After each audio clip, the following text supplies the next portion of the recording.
Do do do do, and hopefully we are live. All right, looking good there, and we're looking good there. So we are live. Alrighty. So just gonna have a few minutes, let people tune in. Start up a little bit early because YouTube has made some changes. Which, if you're not a YouTuber, not a whiskey tuber, you may not know about because you haven't been notified. So August 1st, hey, Candor 5142, thank you very much. Oops. Sorry, forgot to turn that down. Thank you very much for tuning in. In fact, I'm just going to turn that off. So, announcement went out that August 1st would be the last, well, actually, the end of July would be the last time that you could use Google Hangouts. So there are a number of different ways in which you can go live and bring on guests. There's one that is native to YouTube, but it doesn't give you the ability to invite someone. So a lot of us were using Google Hangouts, and you could send someone a link, and then you could bring them on. That ended at the end of July, so now we're having to come up with another means to go live and bring someone in. Now, there's a system called OBS, which Scotch for Dummies is using. They've been using. Drew is really good at all this technical stuff. He is. If they were on the Starship Enterprise, Drew would be Scotty. You know, he's doing all the technical stuff to get everybody on there. And so I think, are really making this smooth transition. The Whiskey Crusaders attempted to go live last night. I don't know if they didn't know about it or they didn't hear about it, but they didn't have it set up correctly, but it didn't work out. So I have not yet played around with a new system for bringing on guests. So I'm using the old OBS, which I haven't figured out how to bring on guests using OBS. But since I'm not bringing on a guest on tonight, it doesn't really matter. One Last Cause, thank you very much for tuning in. Charles Ashworth, thank you very much for tuning in. Andy Shigo, however you pronounce it, and Thomas Buck, thank you much for tuning in. And Mark Slinger, who is my whiskey bartender for tonight, because I'm going to be sampling a few whiskeys that he gave me. We met up at Glen Moray in Scotland. Stellar Matrix, thank you very much for tuning in. And so I'm going to be going, I won't go through all of them, but I'll go through some of them. So, being a whiskey tuber, there's so many different things that you got to, if you want to be successful, you want to do it really well. There is obviously things about whiskey. There's learn how to speak. There's recording. There's editing. There's lighting. There's sound. And few of us have sort of the technical know-how or background to sort of jump into this and have it all together. Some people, I don't know if he's going to turn in tonight, Mash and Drum, he's done a really, really good job, but it takes a little while to learn all this stuff. Mike Lisk, thank you very much for tuning in, and Vegas Art, thank you very much for tuning in. So the template you see now with this funny frame around it, it's actually one I created a while back when I first started using OBS. So it gives me the ability to also put in my logos and the hit subscribe button and all that kind of a thing. Aaron Tenharmsoul, it says, evening, looks like you have a good one with all the glasses. Yeah. So, while in Scotland, I haven't done a live stream since I was in Edinburgh. Did one live stream there, and then I did two. I recorded a video and uploaded it because I couldn't get a good enough strength, signal strength to go live. So I did two pre-recorded videos and uploaded them. One from Speyside and the other one from Orkney. Charles says, there's dancing behind the table at the beginning, Eric. Wait. You're talking about my old video. My old videos, I did dancing behind the table. I don't know how to pronounce the names, but he's got the Scotch flag on there. ECOSSC. Ekose? I don't know. The subscribe button doesn't work, but that's okay. I already was. No, that's just telling you to subscribe down below. That little flag there itself isn't what you hit. That's pointing down below to hit the subscribe button. Better than that, the subscribe button should be working. Anyway, so When I was in Scotland, I met with three people that I sort of met through YouTube, but I didn't know, I wasn't planning on a meeting of them. It just happened along the way. The first was Stuart Dick, D-I-C-K. That's his last name, I think. I'm not calling him that. And he works at Tomatin. So I was in the visitor center at Tomatin Distillery, and I guess he overheard me talking or whatever, so he came over and introduced himself. And he's a magnificent bastard, so he's a member of the Whisky tribe. And then I met Mark Slinger over at Glen. He had sent me a text that he was going to meet up with me, and he gave me a few drams to take home. He said he thought it was interactive. Anyway, so he gave me a Ben Romick, 10-year-old, 100 proof, or 50% ABV. Another Ben Romick. This is a sherry cask matured, peat smoke, 59.9% alcohol by volume. So it's funny things. I actually think I already have samples of these, and I'll explain that in a second. But this is the one I'm really looking forward to. This is the Tomatin. In fact, maybe I'll just focus on this one. This is the Tomatin PX, bottled at 55.6% alcohol by volume. This is cask number 34913. This is Dummies Christmas Mary Sherry Winter. Oh, okay. Interesting. So the dummies also went to Tomatin Distillery. Scotch test dummies went to Tomatin, and I guess they picked up a cask of a PX, but maybe that was a different one. That might have been a distiller exclusive. Anyway, so on July 6th, they did their 12 hours of boom and talked it up, the Tomatin PX. I was there 1 week after that, and when I got there, they apparently were out. So thanks to Scott and Bart, they ran out of the bottle. But it was okay. I had a great tour, and I picked up some other sample bottles and so forth from Tomatin. So when you're touring Scotland distilleries, Scotland has a very, very, I don't know what the percentage is. It's lower than it's here in the United States. They have a very strict, very tight limit on what your blood alcohol content can be while driving. And you're really, really going to get hammered should you get caught drinking and driving. In the United States, it used to be 0.1, or at least in California it was 0.1, and then they switched to 0.08. It might have been lowered to 0.05 by now. I don't know. I don't drink and drive, so I don't pay that much attention to it. So let's see. Since this one is peated, I don't want to do that one first. So let's start off with the Ben Romick 10-year-old 50 proof. Go Habs. Thank you very much for tuning in. So, because of that, some distilleries don't treat you like adults and expect you to take responsibility for your own behavior. So, if you show up and you don't have a driver, they'll ask you, are you driving? And I don't lie to them. Then they give you driver drams, which is similar to this. Some distilleries will, in addition to charging you for doing the tour, they're going to charge you for, this doesn't smell, whoa. Nope, I thought I smelled peat, but I don't. They'll also charge you extra for the bottles, and Abelor did that.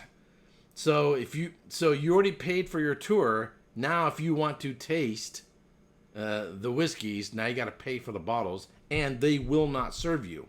Other distilleries will treat you like an adult. Now here's the thing: is some distilleries have cafes, and every distillery I've been to that has a cafe, the food's actually been, I would say, quite surprising. It's actually been pretty good. It says 0 here now, no drink and drive at all, which I guess makes sense. So it means if you have a 0.000001 or whatever, I guess you're kind of screwed.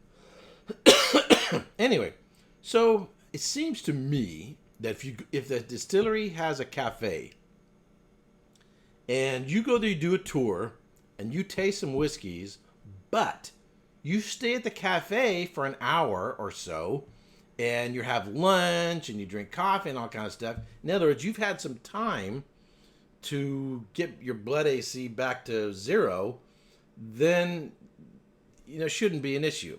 By the way, some of the distilleries have really, really good cafes. If you're on Isla, Ardbeg has a really good cafe. My brain just went blank. Bruichladdich has a really good cafe.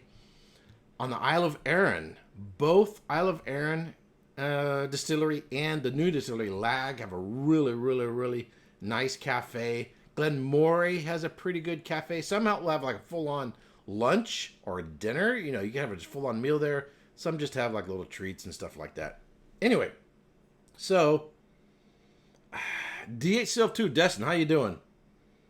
So I don't really have anything super planned in terms of what to talk about, but I hadn't been on in a couple of weeks, so I just thought I would enjoy these whiskeys and just sort of chit-chat. Go ahead, says, still 0.08 in Quebec, zero tolerance for all new drivers under 22 years of age. And James McGowan is drinking a Springbank 10. So this is also the end, if you follow the Whiskey Vault, the Whiskey Tribe, if you remember the Whiskey Tribe on Facebook, they quarterly do a dry week where it's voluntary. It's not like they're forcing people to do something. So they just take a whole week off. They say their primary reason for doing it is to make sure, you know, alcohol doesn't have a grip on you, that you're still in control. And I totally respect that. But there are other reasons to take a dry week. I took a dry week as soon as I got back from Scotland, not to make sure I'm not becoming a drunk or an alcoholic, just because I was already suffering from jet lag. And it took me like probably 4 days to really be back 100% to normal. So I thought the best way to sort of recover, and I was tired. I mean, I did so much driving, so much running around. My idea of going on vacation is not laying around on a beach, sipping a Mai Tai. I don't go on vacation to relax. I go to do things. I go on an adventure. I go to see things. And so I'm sort of, you know, I'm using all my time to see and experience as much as I can when I'm on vacation. So the consequence is I need a vacation to recover from my vacation. So I took a vacation from Scotch, whiskey, or any alcoholic beverages for a whole week when I got back from Scotland. So while they're having I wasn't having a dry week when they're having a dry week. Anyway, they're all coming off. If anybody here is a member, they're all coming off the dry week as of noon today.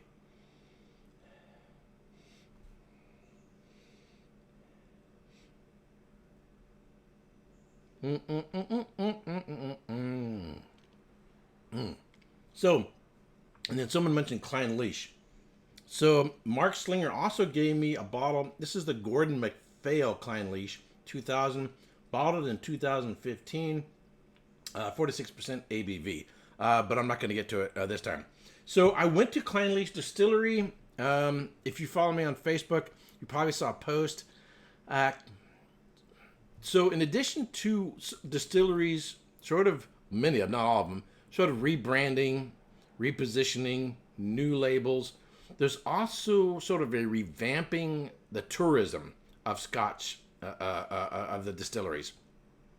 I mean, a lot of the older distilleries were not built with the idea that they would have visitors. Opening visitor centers is a much later thing. So a lot of them are really built for it. And some of them that have visitor centers, they're very old. They're kind of run down.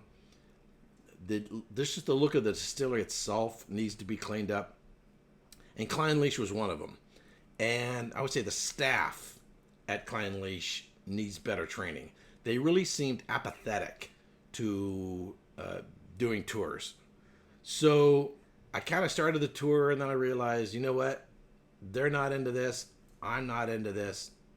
So I left, which worked out fine. I went over to Old Pulteney and had absolutely fantastic time at Old Pulteney.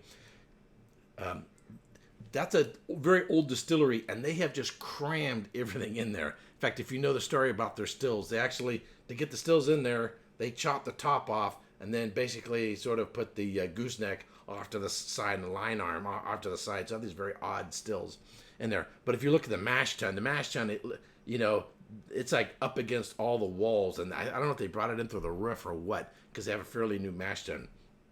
But everything's super crammed in there. The place was not built with tourists in mind. Now, if you go to Auchentoshan down in the lowlands near Glasgow, that place is laid out really, really nice. They've definitely had tourists in mind. as well as the Isle of Arran Distillery and the Lag Distillery. They're really laid out so that they're really conducive to hosting people to doing tours.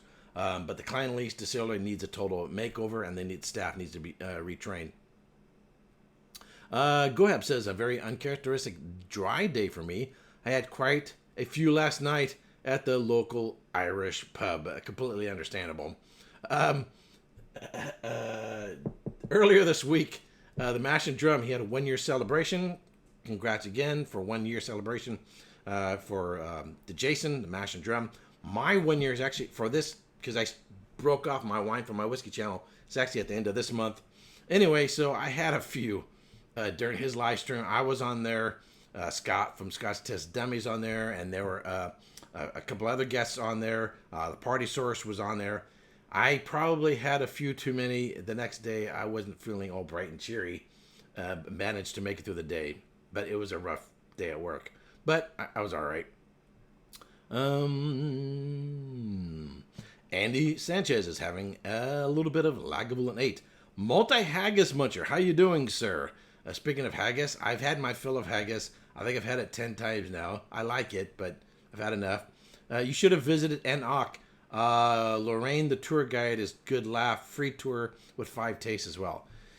Yeah, so there's so many distilleries. Only so much time. I actually drove by it several times.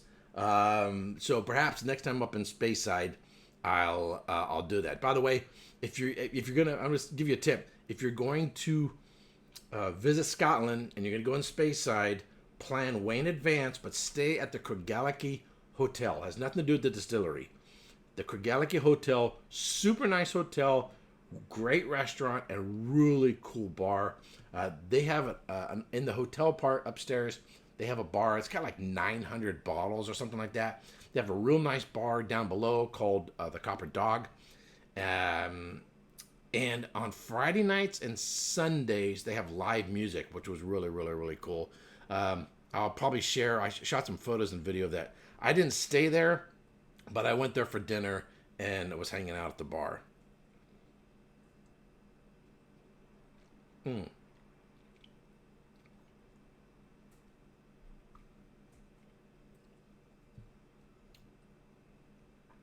So Ben Romick was a really nice distillery. I toured that one as well. So some distilleries don't allow you to take pictures anywhere. Some don't allow you to take pictures at any particular place. Some, in general, they don't let you take pictures except during July, which are the drier months, or supposed to be the drier months in Scotland. It was raining most of the time I was there. They shut everything down for maintenance, and because there's not as much water, no sense in running equipment if you're having a water shortage that time of the year. And some of the staff go on vacation and so forth. So a lot of distilleries are sort of shut down production during July, and they're doing maintenance and so forth. So during maintenance, since they're not running anything, they allow you to take pictures, which I prefer. And it's actually kind of nice because if you do go into where the stills are at, and you're there in summertime, I mean, it's like really, really, really, really, really hot and really, really, really loud. So I can't imagine being a stillman, being there in the summertime, and it's just like a steam room. It's just super, super hot. I mean, they got the windows open and stuff, but it's nothing. Now in the wintertime, it's probably really, really nice, because it's so cold outside. The Master Drum, hey Jason, how you doing there? I was just talking about your live stream a second ago. I had probably just one or two, few many during the live stream. I was kind of feeling it the next day. And I was also mentioning because that night was the last night that Google Hangouts you could use. So I don't know if you figured out how you want to have guests on.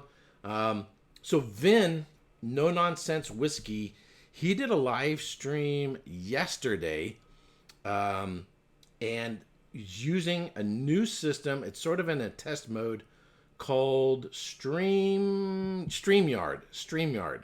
So it's two separate words, StreamYard. So I think they're Americans. And Roy, even though he's on vacation, he jumped in. So they're sort of in a test phase. It looked really, really cool because with StreamYard, if someone asks a question, the person running, the live stream can click on it, and a banner will pop up with the person's logo, and whatever question they had shows at the bottom. That's a really, really cool feature. And Vin says it's super easy to bring on guests. He didn't bring on any guests during the live stream, but he says it's super easy. And that's what I want. Something that's super easy to use. So it's looking really, really good. Right now, you can use a free version, and the logo will pop up in the corner that says StreamYard. But I'm probably going to check it out. I might do a test live stream, maybe even this weekend, just to see how it works and see if I like it. So maybe on Sunday, I'll do another live stream and then try using StreamYard. But it looked really, really, really, really cool. I don't know how much it costs for the full version. I don't know if there's a one-time charge or a monthly fee, but I'll check it out. So I really like Ben Romick. Not just in terms of the whiskeys.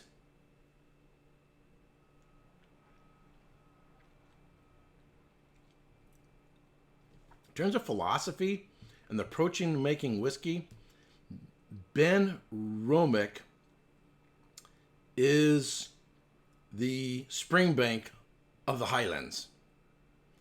If you're familiar with Springbank is very old school. Visiting Springbank is like going back into a time warp. They do the maltings on the floor, everything by hand, old school. They keep track of everything on these chalkboards, no computers, anything like that. Nothing's run by computers. The only computer they have is for like doing accounting, and maybe the cash register, in the visitor center. Everything is really old school. Well, Ben Romick is also the exact same way, very old school, super small staff, and I really like that. I don't necessarily would expect every distillery to be super old school, super small, because in some way that probably makes it more challenging in terms of quantity. And so there are other distilleries like Rosale, which produces mostly grain whiskey. It can be run by one person with an Apple iPad.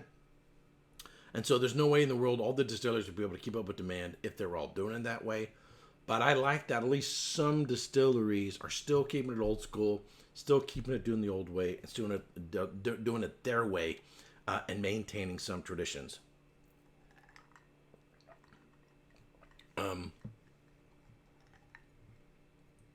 So it's a little warm today. It's 68, probably around 70, 71 degrees Fahrenheit.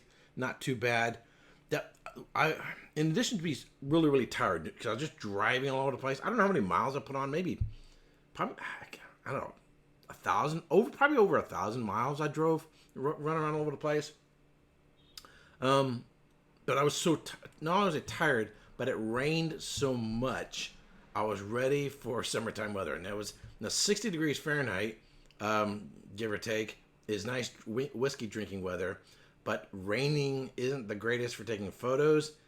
And I was ready to see some sunshine, and so I was really happy to be back in California. You don't really miss California weather until you leave and go somewhere else. And there's no humidity here.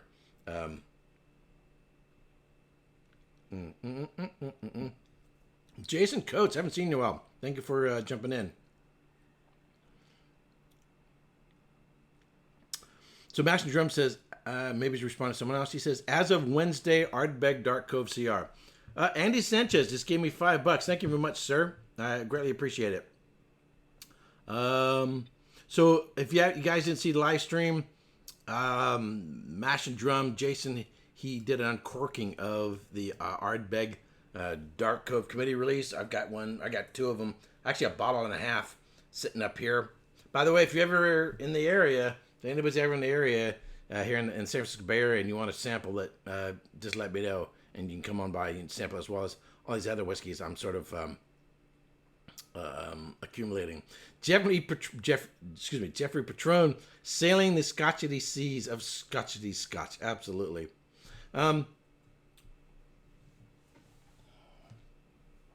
So some distilleries don't let you take photography. They don't tell you necessarily on the website. So if visiting distilleries and taking photography, as I like to do, taking photos of everything is important to you, when you're booking your tour, you want to ask. Some will let you take photos during the off season. Some won't. Some will require you to have driver drams. Now, I've got a lot of driver drams. Now, I don't mind driver drams. So in 2018, when I visited Scotland, I would visit a distillery. I'd have my driver drams. I'd go back to the hotel at night and just kick back and chill and enjoy the whiskeys at night. But I was so busy and I was collecting so many driver drams on this trip, I just didn't have the time to drink them when I was there. So I'm holding on to them, and I will go through them when I actually share my video and photography of my trip. So right now, by the way, starting tomorrow is my first video for my next series on the business of Scotch whiskey. Just before I headed off to Scotland, I did my series on the history of Scotch whiskey. This will be very similar in format and in length. So the first video will post tomorrow. I'll probably be posting these on Saturdays and Wednesdays, so twice a week. My previous series, I was doing every other day because I was in a hurry trying to get everything done before I went to the Edinburgh Whisky Academy. By the way, if you didn't hear, I passed the diploma course in single malt Scotch for the Edinburgh Whisky Academy. It's not a walk in the park. You need to do your studying before you go there. It's broken down into 6 components. If you don't pass every component, then you fail, and you'll have to take that component again. And if you're on the other side of the planet, you're not living locally, that means you got to go all the way back there again. And you don't find out the results of your exam immediately. So we took the exam, I think it was I lost track of what day it was. Might have been a Friday or Saturday. I didn't find out until I think the following Monday or Tuesday. I got an email and it was notified. And I was stressing over it. But I was really super happy that I passed. And my certificate, my diploma, is actually in the mail. Are actually supposed to arrive, I think tomorrow. It's supposed to arrive pretty soon. Gohab says, congrats, thanks a lot. So I wouldn't want it to be easy. If something's too easy, then it doesn't have as much meaning to it. I think it should be a real challenge. The most challenging studying I've ever had was for the WSET diploma. Excuse me. Wine Spur Educational Trust Diploma. I took a class at the Scotch Whisky Experience. That you don't need to study ahead, just show up. That was super easy. That's just sort of basic, very entry level. The Whiskey Ambassador course, again, it's not as easy as the Scotch Whisky Experience, but I would say the Edinburgh Whisky Academy diploma course is far, far, far, far, far, far more challenging than the Whiskey Ambassador. The Whiskey Ambassador course is still very, very, very basic. But the information is covered in the Edinburgh Whisky Academy. So they cover history, business, and then they break down production into several different components. And you do a tour of Glen Distillery. The first day class, at the end of the class, the first class, you do a tour of Glen. I've been looking at the Whiskey Somm course down there in Texas, Austin, and what they cover in their course is very different from the Edinburgh Whisky Academy. They're covering more in terms of you being a salesperson of Scotch whiskey and be able to talk about whiskey intelligently and be able to sell. So I think the Edinburgh Whisky Academy, if you're considering taking any of these courses, and what they cover and what the Wizard Academy, what their Somm School covers, it's very, very different, different material. And so I think these two would actually be very, very complementary. Now, of course, if you're here in the United States, getting over to Scotland, you're already a couple grand into the hole just for the flight. Plus, you're paying for hotels and everything else. But if you're going to go to Scotland anyway, and if you've gone through the Somm course down in Texas, I would highly, highly, highly, highly, highly recommend going to the Edinburgh Whisky Academy. And I think the class was around $800, give or take. And I think it was well worth it. Super, super well worth it. Gohab says, what does the Whiskey Ambassador certification allow you to do? No certification allows you to do anything. If you have a PhD in a particular topic. It doesn't allow you to do anything. What it is the Whiskey Ambassador course was created for the Scotch whiskey industry in Scotland. And here's the reason why. Scotch whiskey is to Scotland what wine is to France, right? I mean, everywhere you look, there's a wine region in France. So everywhere you go in Scotland, there's these distilleries. As I mentioned earlier, a lot of distilleries were not built with the thought that tourists would come there and tour the distillery. They weren't designed that way. Once they started opening up visitor centers, in fact, I think it was Diageo that started that off. Once they had visitor centers and the public started coming in, the drinking age in Scotland, I'm going to take another sip. Hi, Amy. You know what's funny? This is not peated. It doesn't say peated. This is a Ben Romack 10-year-old. And yet just, there does seem to be I'm talking a minuscule amount. So some Highland, I'll get back to my topic. Some Highland and Speyside whiskeys can have like a 1 ppm or something. And it's not like, Orkney or anything like that, but you can, if you have a real sensitivity to it, like I do, you'll pick it up. Anyway, it does seem like it has just a minuscule amount. Anyway, so the drinking age, as you guys know, in Scotland is 18 years old, or it's either 18 or 19. Super, super young. If you go to a winery here in California, the youngest you're going to see in terms of someone who's doing a tours is someone in the early 20s.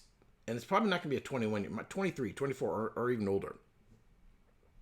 So in Scotland, Scotch being such a big tourist item, so there's indirectly 40,000 people indirectly working in the Scotch whiskey industry. That includes everything that surrounds and supporting a Scotch a distillery.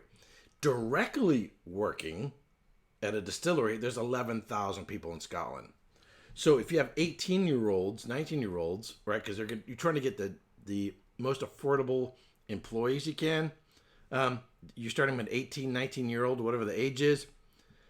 They are not necessarily going to know a lot. So you want these really young people to have a good foundation to be able to interact with the general public about whiskey. So the Whiskey Ambassador program was really designed for those people. But it became really popular and expanded beyond Scotland into the UK, Canada, Japan, and the United States. So it doesn't enable you to do anything, but if you were in the UK and you wanted to go work for a distillery and you had that on your resume, that would be a good way to get your foot in the door to go work for a distillery. So, go Habs. That's sort of the long answer to the question. Robert Eichler. All right. So I know this is the Whiskey Channel, but recently I've been getting into wine. Any advice for someone who just wants to learn but not necessarily go full som?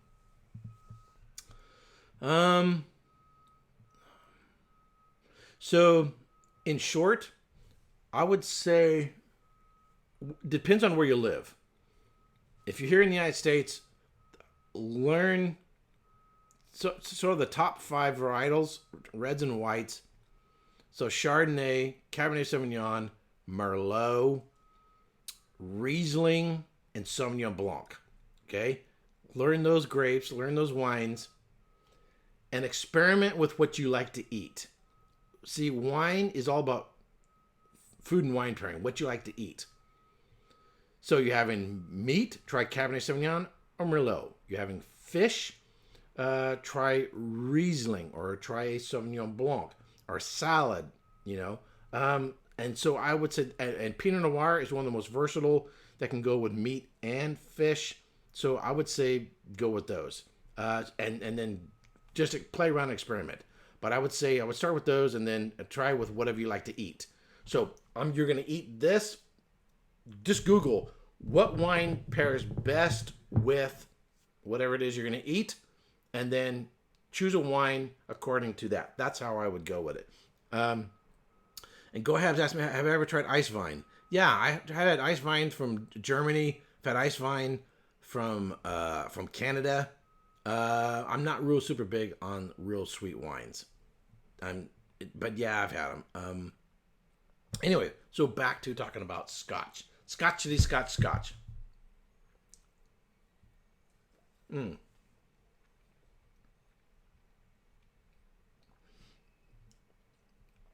This is really, really, really, really good. Super nice development. Really complex. A little bit of sweetness to it. What I'm tasting right now in the back, it's like some caramels, but there just seems to be some honeycomb. There's a maltiness to it. There's some lighter chocolate notes to it. There's actually sort of almost like a tobacco note to it. So it's got some nice earthy tones. It's got some caramels. I would say in terms of fruits, apples, pears, peach. Really, really super nice. And that's the Ben Romick 10-year-old 50 proof. Super, super nice. Thanks, Mark. James McGowan says, what were you drinking again? Oh, okay, I just answered. All right, so the next one, number 2. Da-ding. This is the Ben Romick Sherry Cask Matured Peat Smoke. Okay, because it's peated, I'm gonna go with that one last. This is the Tomatin PX 55.6. Same cask as Scotch Test Dummies Christmas winter. Anyway, all right. So this is a Tomatin PX. I'm gonna save that peated one for a third. So some it's got the final thing. So some distilleries you want to plan ahead when you're visiting distilleries. Find out if they let you take pictures. Some distilleries. There was one I went to. They don't have the glass bottles for a driver dram. And if you're driving by yourself, they weren't going to let you, or supposedly they wouldn't let you taste. But I went ahead anyway. They said they didn't have any driver drams. Well, they sure as hell weren't going to charge me and me not taste them. So I tasted them anyway, and they didn't say anything. So color-wise, nice. Sort of lighter amber gold. Ooh. You can smell the sweetness of the PX, Pedro Jimenez. You can pick up sort of dried fruit notes, dried black fruit notes. Raisins, fig, dates. There's also some, of course, you know what I was just thinking? The little bit of smoke I was picking up on the Ben Romick, it can also be a char from the cask. I forget about that sometimes. You can get a little bit of, so it might not be peat, it could be just a little extra char from a cask. Whether they got, it was a first fill, if it is a first fill bourbon cask, so it had char from that, or if they re-charred it, you could pick up some smoke from that as well. I just completely forgot about that. I should have forgot about it. Because I wasn't peatiness, I was getting a slight smoky character to it. So it could have been from the cask as well. Wow. Getting like a, wow. There's like a maple syrup note. Man, super sweet. A lot of raisins, fig, dates. Darker caramels. Chocolate. There's a little bit of spice in there as well. I'm going to give this a second. Let it open up a little bit. So, one of the things, so I visited, I think, in total, I visited 19 distilleries, including one distillery in London, during this trip. I went to 20 my first time. After a while, and this is the same thing with visiting wineries, after a while, it's kind of like you start hearing the same thing over and over and over again. In one sense, I don't mind because the key to memorization of things is repetition. So I didn't mind. The other thing is, even though you're sort of hearing the same thing over and over and over again, if you recognize what are the basics, for example, the temperature of the water typically going into the mash tun is typically 60. This is going to sound funny. If I quiz you guys, see if you guys notice. 63.5 degrees Celsius. Now, does that number 63.5 sound familiar? If you guys are still watching, what else is 63.5? So typically going into the mash tun is 63.5 degrees Celsius. So it's very warm water. What else is typically 63.5? Because there's these two numbers you hear all the time. I'll give you guys a second. Cask strength, right. Or the alcohol level going into, right, correct. ABV, correct. So if I was giving away prizes, Go Habs would be the winner. So it's just kind of funny, those two numbers. One's for temperature, fill strength. Jason Coates got it right. Or barreling point, right. So it's funny, those two numbers, you hear them twice. It makes it easier to remember. One is typically, sometimes it'd be the sparge or whatever, the water from the previous mash tun run. They didn't reuse it and then put it in there. Anyway, so that's just kind of fun to that number. Anyway, so you hear these numbers over and over and over again, and when you hear sort of the same thing over and over again, then when anything's something slightly different at a distillery, it catches your attention. You go, oh, well, that's different. So, for example, Go Habs, what do you win? Sorry, I don't have anything planned. My main thing about I don't mind giving stuff away. I have no, and you're in Canada, which makes it even more challenging. Giving stuff away, it's the hassle of going to the post office. But at the end of this month, it's going to be my 1 year anniversary, and I'm going to give stuff away. I'm going to give stuff away that isn't alcohol. That'll make it easier to give away prizes. That way I can send you something in the mail. But it'll be whiskey related. At least blow him a kiss. Yeah, okay, Go Habs. I'll blow you a kiss, whatever. I need to get me a bell, too. Something that, when people give a donation, I can go dingle, dingle, dingle, whatever. Anyway. So then when something's a little bit different, it catches your attention. So, for example, so when they mill the barley, it gets broken down into, I'm just kind of sweating under my eyes, sorry. Grist, the flour, and the draft, or the husk. The husk, the flour, and the grist. Typically, the percentages are 70% grist, 20% husk, and 10% flour. So you hear these numbers all over and over again, right?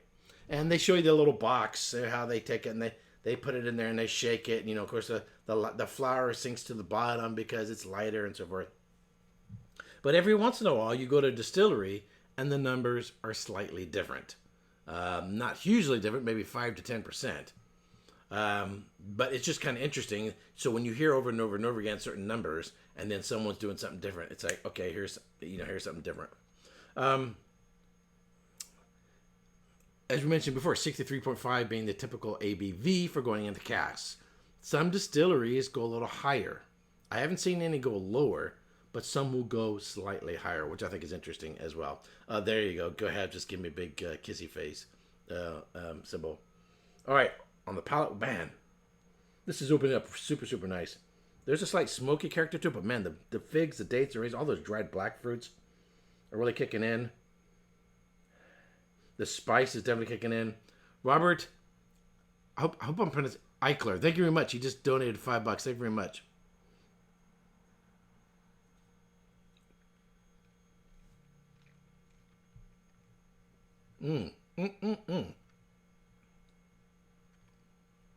Those are my happy sounds. So when I edit my videos, I cut out the heavy breathing noises, and I cut those out, but I always leave in the happy noises. I always leave those in. This is absolutely delicious. Really complex, nice layers, super nice development. I don't hear a lot of people talk about development. A whiskey that is the same in the front, the middle, and the ending, I consider to be fairly simple. If a whiskey is really complex, that means it changes a lot. And it has a lot of variations to it, different layers to it, and if it has a real long finish. As I'm talking now, I can still taste this whiskey. This is absolutely superb. Robert lets me know that I'm nailing the pronunciation. Thank you very much, because I often fall back into old ways of pronouncing things, like when I say Macallan instead of Macallan, which I think is funny because you have Macallan make the call in that video, and you have call and make the call, and you have call within the word, and you're supposed to pronounce one call and the other one cow, which doesn't make any sense to me, but whatever. Long row. And Amy says, in your happy Scotch place. That is the sound of contentment. My That's equivalent to my the first in. Graham says the first thing he's nailed all week. How do you know?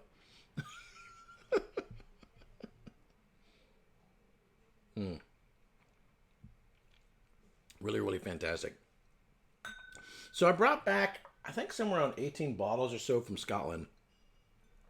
I'll start getting into those August, September. It's going into October. I'll start doing my videos. But in October, I'm also going to be down in Texas, down in Austin. And so I plan on bringing some with me to Austin. I know everybody's going to have bottles. There will be no shortage of whiskey, particularly if Matt, the Whiskey Crusader, when he gets there. That guy has like a U-Haul truck full of bottles when he shows up. But I'll be bringing some with me to share with people as well. And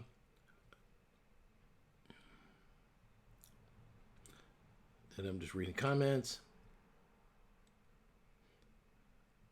I like the more charismatic whiskeys, so as opposed to smooth.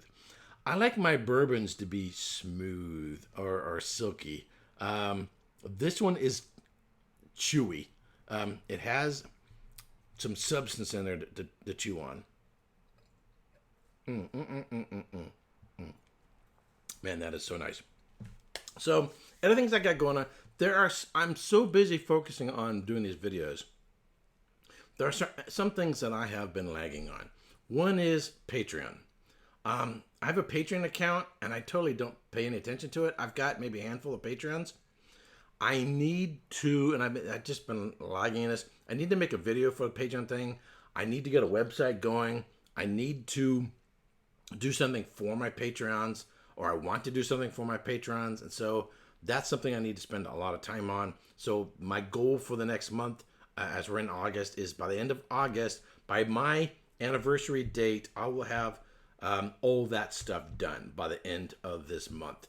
Because I want to, I don't necessarily need money to support the channel. I appreciate it. It does alleviate things. But just as a means of thanking people who do support, I do want to be able to get something back. And a lot of people want these coins. I'm going to have another series of coins coming out. And I want these to make more. I'm not. Go Habs, am I independently wealthy? No. No. But I don't have kids. I don't have an ex-wife. I don't have any debts. I'm not paying off a mortgage. So I'm free. And a lot of there's a lot of other expenditures that a lot of other people have that I don't have. So I'm not independently wealthy. I'm just not in debt or anything like that. One last cost says, Erik Wait, Patreons, toast your glass. So, and I've been trying to figure out other things besides a coin. I really like this. I was reluctant to get into these. People are doing t-shirts and they're doing hats or whatever. I want to do things that it isn't just the same stuff that everybody else is doing, and is also more conducive to the sort of the theme of my channel, which is to be a little bit more academic. So I've actually written, it's called a primer on single malt Scotch. It's about 80 pages. I don't know what that would convert to once, in terms of publishing it. But I think I'm going to actually have it printed as a book or a little booklet and then make that available. And that it would be in support of my video series of the particularly Scotch history, on the business of Scotch whiskey, and in 2020 I'll be doing a series on Scotch whiskey production. So I already have like the whole next year sort of planned out. So I'm currently doing a series on the business of Scotch whiskey. That'll lead me up into October. From October through December will be my series on my videos for my trip to Scotland. I'm going to be in Texas for a whole week. In September, I'll be visiting more distilleries. I'll be visiting like 6 distilleries. So all my photography and video and the whiskeys I get from Texas in September will be used to do another Texas Whiskey Month, which I'll do in January 2020. So I'll be doing another Texas Whiskey Month in January 2020. And then after that, I'm going to do a series on Scotch whiskey production, and it will be more in depth than anything else that's currently available. If you visit a distillery, you get a good sort of, typically during a tour, an overview of Scotch whiskey production. And you can kind of, as I said earlier, hear the same thing over and over and over again. This is going to be far more in depth. We'll get into the anatomy of a barley grain. It'll get that geeky. Now, I won't get into the chemistry and that kind of a thing. That's a little bit. I don't have a degree in chemistry, and I would want to know more than. But I'll get into, say, all the various barley types and so forth. So it'll be a lot more in depth. And then by the time that finishes, that'll be finishing in sort of maybe April, maybe going into May 2020. And I'm hoping just on the heel of that will be my return to Scotland to then go study at Springbank Distillery and spend a week working at the distillery. And I think that would be a really good way before I get there to sort of prepare myself to go spend a week working there hands-on at Springbank Distillery. So that's sort of the way I've got that sort of planned out for the whole next year. Jason Coates says, let me know if you need any desktop or layout work done. Oh, cool. I did that for 15 years. Awesome. Thanks. Goab says, as Zorba the Greek said, wife, children, the full catastrophe. Yeah, I don't have any of those at the moment, and I'm not planning on it. The Oak and Smoke Whiskey Reviews. Thank you very much for tuning in. Do you have a channel as well as O and S and W? I don't know what that means, Keith.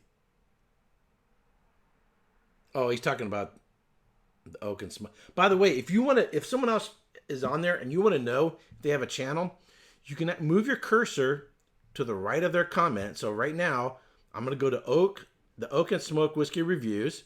I move my cursor. Now, what'll pop up off to the far right will be 3 little dots. You'll see ... If you click on that, then a menu pops up and it says go to channel. So you can go, and it'll open another window. It says go to the channel. It says report. So if they did something bad, you can report them. I can remove them. I can put that user in timeout and so forth. But you as a viewer, if someone shows up in the discussion box that you're not familiar with, another whiskey tuber, just hit those 3 little dots, and then you can without leaving this live stream, you can go look at their channel. So the Oak and Smoke Whiskey Reviews. I'm gonna go to his channel right now, bring her on up, and yes, he has 206 subscribers. And tell you what I'm gonna do. I'm gonna hit subscribe. So I just subscribed to the Oak and Smoke Whiskey Reviews. He recently did a live stream with Dusty Dan. Okay.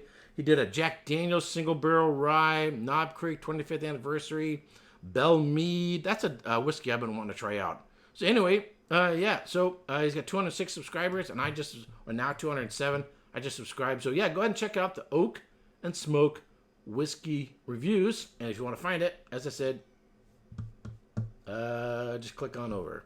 And now I just... there we go. Hold on. All right. So Oak and Smoke Whiskey Reviews. There you go. Now you got another subscriber, and anybody else that's watching, you want to check it out, go ahead and check it out. And now Amy just subscribed. Now I got 208. So tomorrow, as I said before, I have the new series coming up on the business of Scotch whiskey.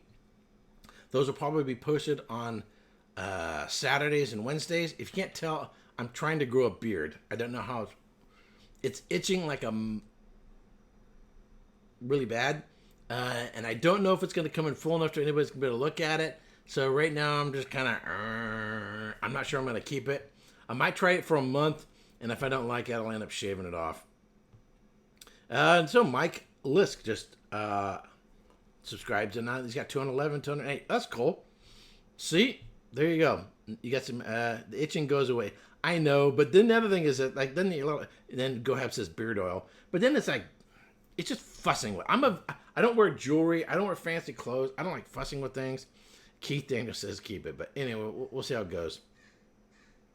I don't know. It starts out looking like a homeless person or something like that.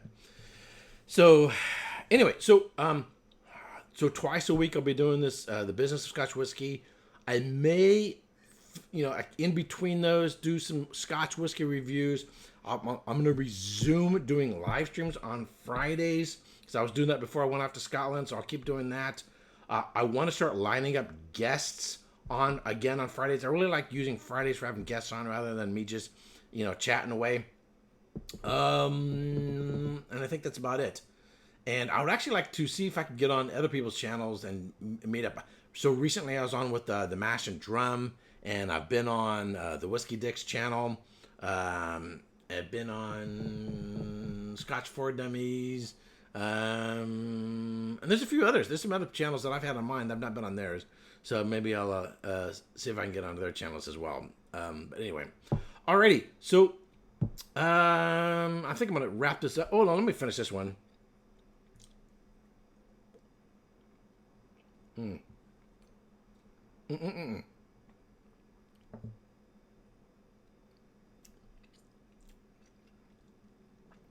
That's really, really good. I wanted to try the peated one. Where is it?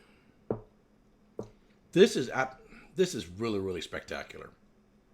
I like the Ben Rummick one, but this is just intense and really, really. So I'll stick around for a few minutes. I got one more I want to do. The Ben Rummick Sherry Cask Matured Peat Smoke. I want to try this one before I go off the air.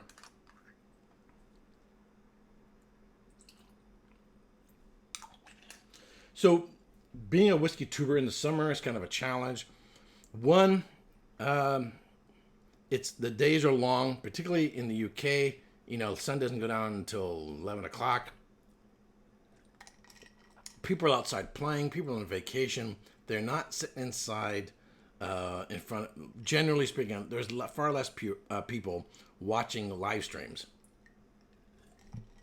So viewership tends to drop off, and so some whiskey tubers reduce the quantity of videos they're putting out, or just take a whole few weeks off on vacation.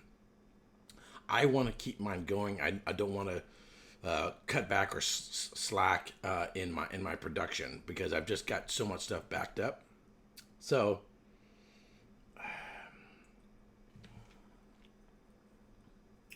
the other issue is because this is higher alcohol, and in California, it's a little warmer here. Generally tend to not be as inclined to drink higher alcohol beverages.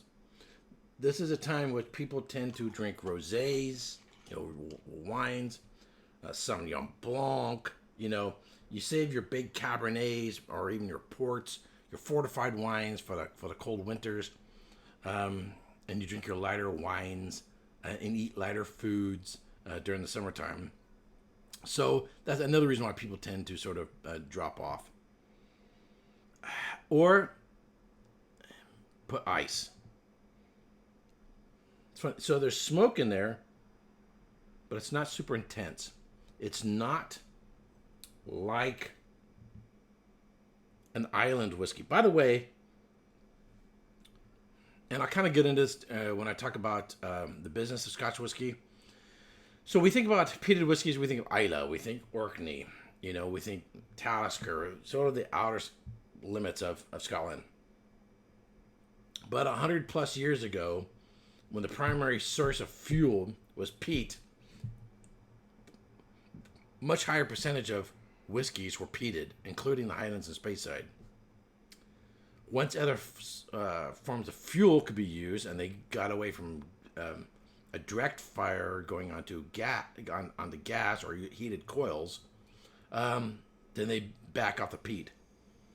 But what I found was, in my travels in Scotland, so you have your core range of whiskeys, then you have sort of specialty bottles which get some distribution, and then they have these bottles that are only available at the distillery. If you want to go to Scotland, it's not like, hey, I need to go find some hard to find bottles. Every distillery has just about has a distillery only exclusive, and some of them have more than one. So the challenge is not trying to find hard to find or rare bottles. It's of all the ocean of hard to find rare bottles that you can't get back home, which ones are you going to be able to take home, right?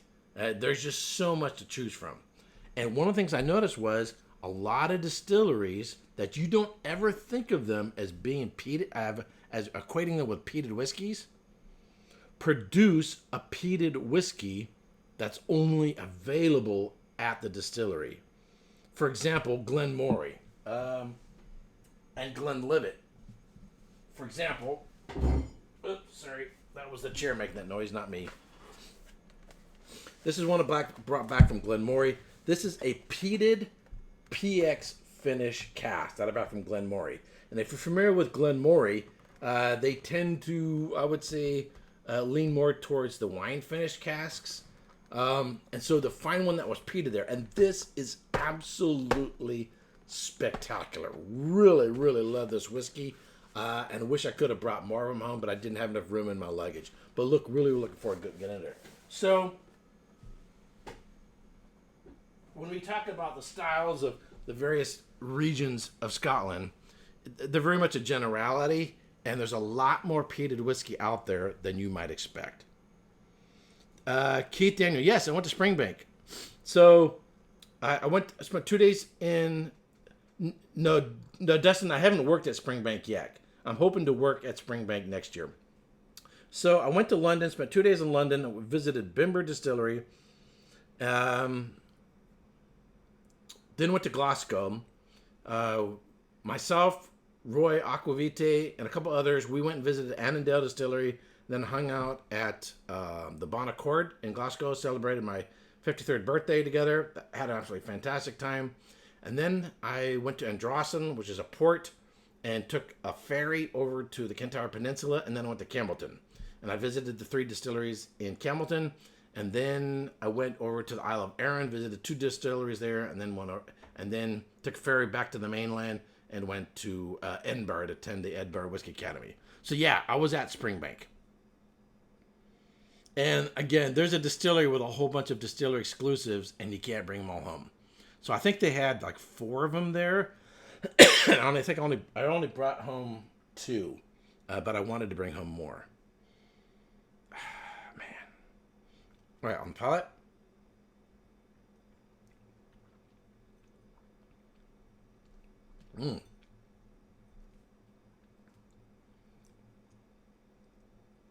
Yeah, definitely a lot more. Hey, Patrick Fulmer, thank you much for tuning in. Definitely a lot more peat and smoke on the palate than there is on the nose. This is the Ben Romick Sherry Cask Matured Peat Smoke, 59.9% alcohol by volume. Wow. So, the Oak and Smoke Whiskey Reviews. What's your thoughts on the Macallan Edition 1? Just got and haven't had it yet. Tried it yet. I haven't had it either. And that's an extremely difficult bottle to get. So I'll get back to that in just a second. Let me finish talking about this. So it's got the smoke. It's got that char character to it. It's got a little bit of ashiness to it. But it doesn't seem to have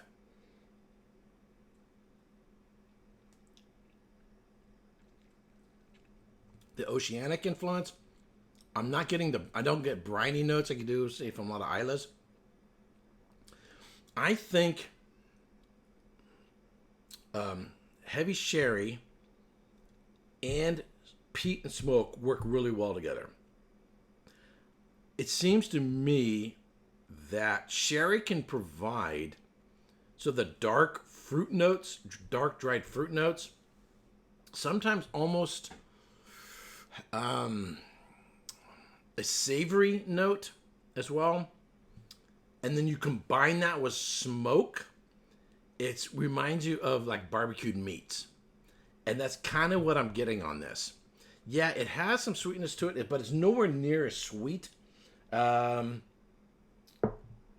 the Ben Romek 10-year or the Tomatin PX. Nowhere near sweet.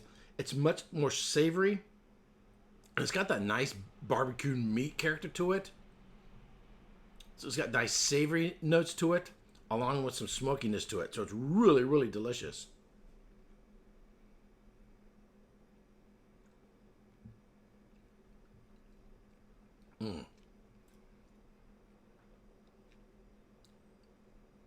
But it also has some dark fruit notes as well. So do the fig, the dates, raisins, plum. Really, really nice. And what sticks around on the back end a really long time is that smoky character to it. So this is a nice smoky whiskey. And that's what sticks around, is the smoke for a long time. And yet without the sort of oceanic briny characteristics. I really, really like that. And when you think, if you're familiar with Ben Romek, when you think of Ben Romek, you don't think peat. And so if you were to blind someone, blind taste someone with this whiskey, intuitively, they're gonna tend to go towards the islands, try to figure out where it came from. They're not gonna think, Highlands or Speyside or something like that. So, which brings into the question, and something that's debatable. There's a discussion on, is regionality a thing for Scotch whiskey? So, and I can talk about this for a little bit, so I'll stay on a little bit longer. In the wine world, yeah, wine is much more a reflection of its sense of place. To get a California Pinot Noir to seem like a Burgundy, you gotta do some tricky things to get it to be like a Burgundy. Burgundy is much cooler. California, a lot more sunshine, far less rain. In order to get a California Pinot Noir to be like a Burgundy, which Raj Parr, who spent 18 years on the floor as a somm, he can do. In fact, he's done it down near Santa Barbara. You're going to have to find a way to still get ripe grapes because you want full ripeness, and yet not the overexposure of sun so that you get the super high sugars and super high alcohol. Number two, you're going to have to find the right soils. You're really going to have to hunt for the right place, for the right hills, for the right aspect to sort of mitigate the over ripeness that you can get and to try to get some minerality into the wine. So it can be done, it's just tricky. So there is still a sense of place. There are classic profile for a Russian River Pinot Noir. There's a classic profile for an Oregon Willamette Valley Pinot Noir. And there are classic profiles for Burgundy Pinot Noirs. The question is, are there classic profiles for whiskey regions in Scotland? So that you can fairly test someone with classic profiles and expect them to be able to identify it. What some people say, and I've read this in articles and I heard people complain about it, is there are so many exceptions to the rule as to what is classically Speyside, classically Highlands, or classically Lowlands, or classically Islay, right? Because you can get it a non-peated whiskey from Islay as well. That regionality is becoming less and less something that's authentic, that's testable. And for those who wrote the articles and have said this, I would say I disagree with them. I would just say that just as in the wine world, there are exceptions to the rule.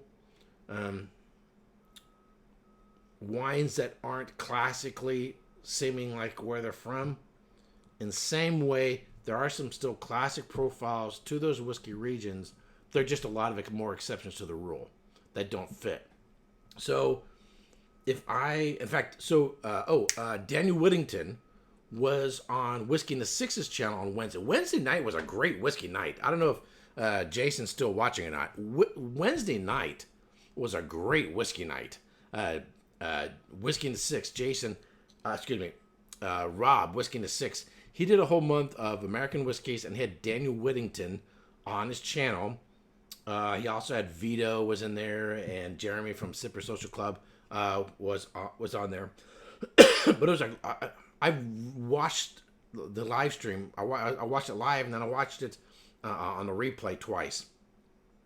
One of the questions that I asked in the chat, I asked Daniel Whittington and I was sort of given a softball question, and he wouldn't tell me anything. I wasn't asking a question I didn't already know the answer to. I just wanted to have it confirmed from him, and I wanted other people who are interested in whiskey to think this, which is, I think if you're studying whiskey, I think your primary emphasis, particularly if you're going to work in the industry, you're going to work in sales, whatever else, should be focused on the,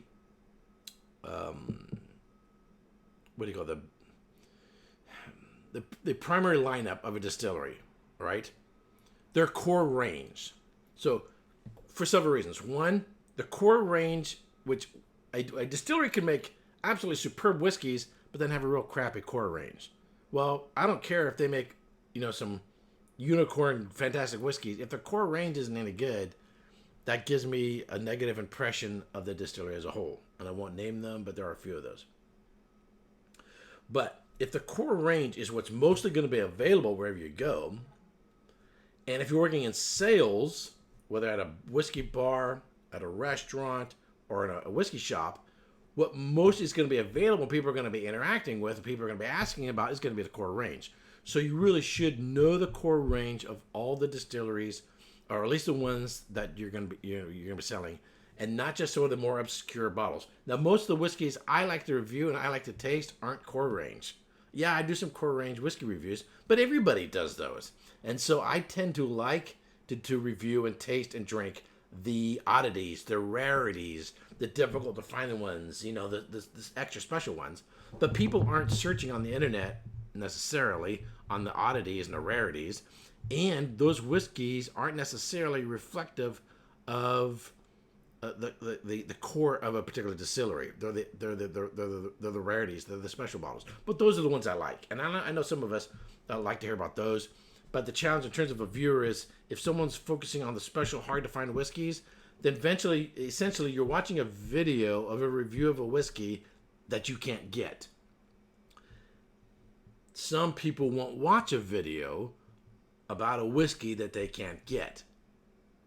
Some of us, more nerdy and geeky, we do like to watch those, even if we can't get them, because it's kind of like watching a video of a test drive of a Lamborghini or a Ferrari or a Ford Cobra, from the Shelby Cobra, or a Bugatti. So some of these, these automobiles you will never own, you will never drive, right? I like watching them so I can vicariously experience the vehicle through the guy who's doing the test drive, right? Well, some of us like watching videos, whiskey videos or whiskey reviews of the hard to find or rare whiskeys, not because we're searching out to buy them, but because it lets us know and be more aware of what else is out there. Steve A says, Highland Speyside especially, what are the differences in the classic style? So, Speyside, so, first of all, you can have a distillery in Speyside and call it Highlands. You can't go the other way. You can't call a Highland distillery Speyside, but you call it Speyside Highlands. For example, the Macallan. I did it again. The Macallan distillery is actually in Speyside, but they label their whiskeys Highland. What is the differences in the classic style? That's an excellent question. It's going to be minor. I would say, this is a generality, Speyside, I tend to associate more with a little bit more fruity and potentially more sherry. But the differences between Highlands and Speyside are far smaller than, say, Lowlands and Highlands and so forth. If anybody else disagrees with me, anybody else have any views and opinions, feel free to comment on that one. So, by the way, one of the things that separated the Lowlands from the Highlands legally, if you went to my Scotch history videos, it was more political. It had to do with taxes. But before a lot of them closed, the Lowlands was also doing more triple distillation and more mass production. It was the workhorse of producing mass quantities of whiskey. And a lot of those distilleries have closed. The consequence was the reputation of the Lowlands was much lower than the Glenlivet region, later called Speyside, and then you had the Glenlivet Distillery, and then you had all these other distilleries such as Abelauer, who hyphenated their name like Abelauer - Glenlivet, Macallan - Glenlivet. So there are a lot of distilleries in the Speyside that had a hyphenated name with Glenlivet. In fact, in terms of shipping and all that kind of stuff, business-wise, Abelauer still has Glenlivet in their name. But you don't see it on the distillery, you don't see it on the bottles. So there was this, Gohab says, a big wheel, keep on turning. Rolling on a river, rolling. Anyway, I think that's what, I don't know what he's referring to, but that line is from the song.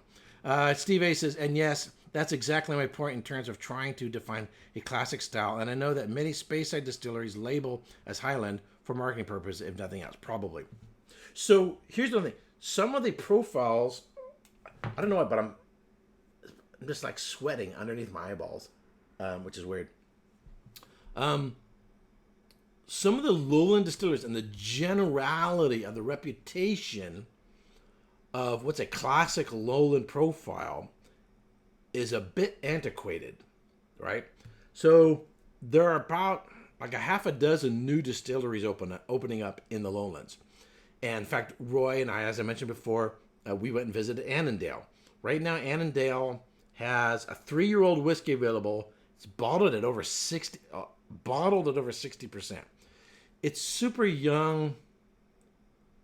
What really gives it some distinction and flavor is the fact that it's so high ABV, but it's too young for drinking that I would really enjoy it. So I didn't buy a bottle.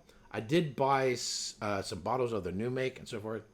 But keep an eye on Annandale because they are doing peated whiskeys, and sort of historically, not only has Dave Thompson, who I met, not only has Dave Thompson resurrected the distillery and really doing it really, really well, but he's sort of resurrecting going way back, the very old school, old way in which Annandale was making whiskey. And I hope he sticks with that. I think marketing, he's taking a new approach to marketing, but in terms of making the whiskey. So another 5 years or so from now, looking forward to seeing what comes out of Annandale Distillery. It's funny, Dave Thompson is also buying casks at other distilleries. If you go to Annandale, you can buy a Kilchoman cask. That's a Dave Thompson cask from Kilchoman. Not sold at Kilchoman, but only sold at Annandale, and it's got Dave Thompson's name on it. In fact, Roy bought a bottle. Now I kind of wish I did. When I was at Telebarden, that was the last distillery I visited, and was going through the warehouse, and you can see people had bought casks and so forth. I found a cask with his name on it. So this is a guy with some money who likes to go around buying casks from other distilleries and putting his name on them. Anyway, hey, Keith Daniel, thank you much for the $5. Thank you, sir. Appreciate it. So One of the things about the lowlands is the perception or the profile of a classic lowland is going to go away.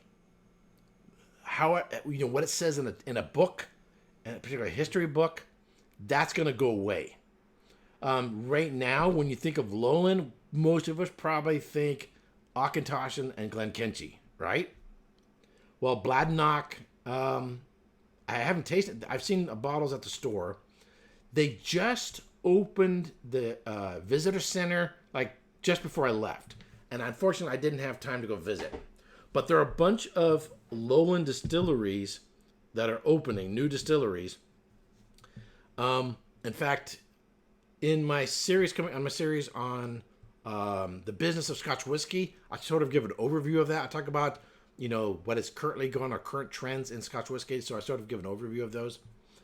I think these new distilleries is really going to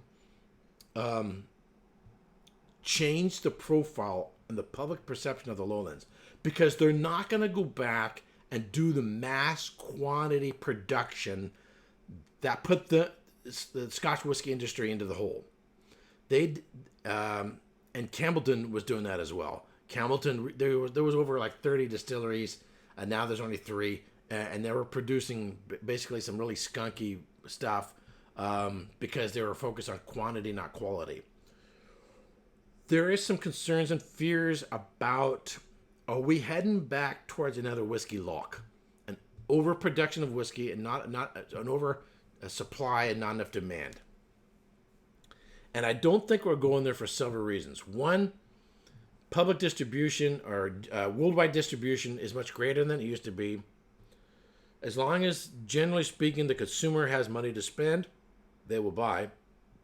And I think the focus now on Scotch whiskey is what I just talked about, is artisan, is craftsman, even your bigger producers, even your large, big name producers, such as the Macallan. Yeah, they're charging too much, and I don't like what they're doing with their advertising and blah, blah, blah, blah, blah, blah. But still, they're still making, I think, really good whiskeys. And I think this next generation of new distilleries that are coming along will have that philosophy. They're going to focus on quality over quantity. I think the Scotch whiskey has learned this lesson. So really looking forward to next 5-10 years, seeing the reputation of the lowlands change and see how it develops a new identity through these new producers. Now, because whiskey is whiskey and it has to age, right? I'm 53, so I'm guessing by the time I'm 63, we'll start seeing what's coming out of there. But I'm looking forward to that. Something to look forward to in your old age.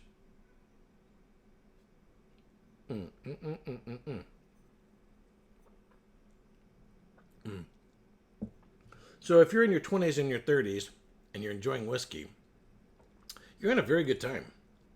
We are probably living in the best time for wines and whiskeys.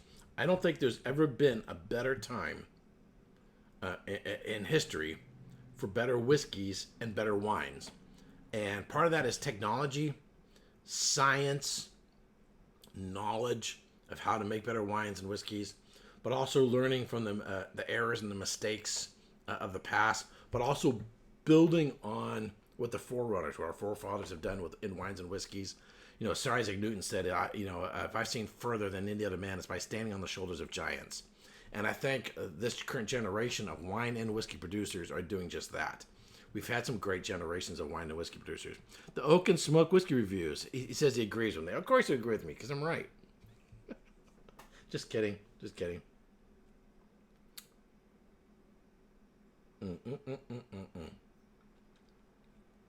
So I'm looking forward to going back to Scotland next year. I'm hoping to get into that Springbank class.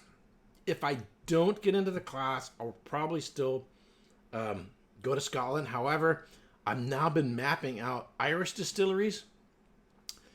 There's somewhere in the neighborhood, I have them all listed, and I'm looking at the hours. So the most northern distillery for the most southern distillery in Ireland, it's about a 6-hour drive. So in addition to figuring out what distilleries you're going to go to, what the hours are, whether they're open to the public, whether or not you can take pictures, and so forth, you got to figure out how far apart they are, when the timing is in order to plan your trip. So I'm already sort of plotting out a trip to go to Ireland. And as much as I could find, I think it looks like there were 24 distilleries. Ireland is now experiencing a renaissance. The Scotch test dummies and the Vault, Daniel and Rex both went over there. They both went to Woodford and Jameson. And I watched their videos. Really, really, really cool stuff. So now I'm sort of got the bug, the Irish bug, that I really would like to make a trip over there and visit Ireland as well. And I'm not as familiar with Irish whiskeys as I would like to be. My exposure and interacting with Irish whiskeys is lacking in my... I have far more experience with bourbons than I do with Irish whiskeys. And Canadian whiskeys. But I think Ireland's got a lot more going on. Hopefully, Canada will come around as well and have a renaissance of their own, that they will follow in the steps of Dr. Don Livermore, J.P. Weiser's, and start producing some better whiskeys. So, anyhow, all right. So it's almost 6:30, coming up on 6:30. I am ready for dinner. The Oak and Smoke Whiskey Review says Auchentoshan is a nice low. I do. I think I agree with you. I think they make well for cocktails. I think they're affordable. They have their own distinctive style, and I like their whiskeys as well. So, alrighty. So I'm gonna sign off. I want to thank everyone for tuning in, for watching, for everyone who donated. I greatly appreciate it. It's more than the money amount; it's the thought behind it. I greatly appreciate it. So, alrighty. Hope you have a great weekend and stay tuned. I'm going to try out this new streaming program, and I might do a live on Sunday just to do sort of a test run, just to see how it works, and maybe see if I can bring on a guest. But it'll be sort of a test run just to see how it works. Anyhow, all right, y'all have a good weekend, and make sure you hit the right button. Cheers.